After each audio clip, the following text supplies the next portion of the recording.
So that's my idea of the patriarchy, which is a system of male dominance of society. Yeah, but that's not my sense of the patriarchy. So what's yours? Well, in what sense is our society male-dominated? The fact that the vast majority of wealth is owned by men, the vast majority of capital is owned by men. Women do more unpaid labour. A very tiny proportion of men, and a huge proportion of people who are seriously disaffected are men. Most people in prison are men. Most people who are on the street are men. Most victims of violent crime are men. Most people who commit suicide are men. Most people who die in wars are men.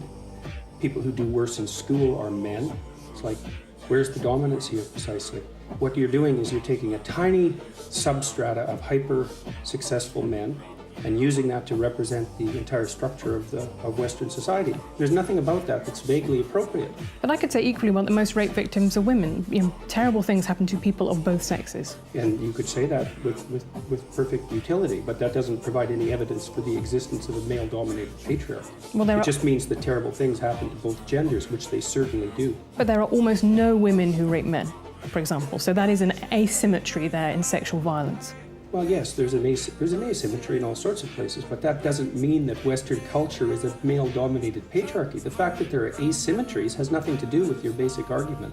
No, but you might equally... This is a trope that people just accept. Western society is a male-dominated patriarchy. It's like, no, it's not. That's not true. And even if it has a patriarchal structure to some degree, the fundamental basis of that structure is not power, it's competence. That's why our society works.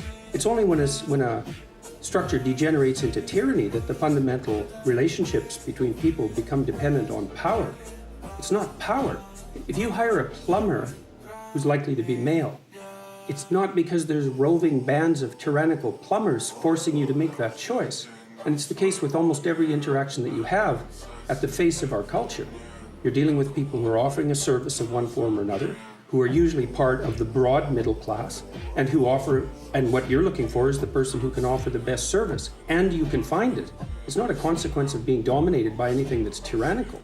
And then again, our culture, our Western culture, which is by no means perfect, and certainly has tyrannical elements like all cultures do, is the least tyrannical society that's ever been produced, and certainly the least tyrannical society that exists now. This whole patriarchy thing, I think you have no idea how pernicious and dangerous it is. Well, no, I don't. I really don't. Go on. Throughout history have fundamentally cooperated to push back against the absolute catastrophe of existence. The terrible death rate, the probability of chronic starvation, early death, disease, the difficulty of raising children with all the death that was associated with that.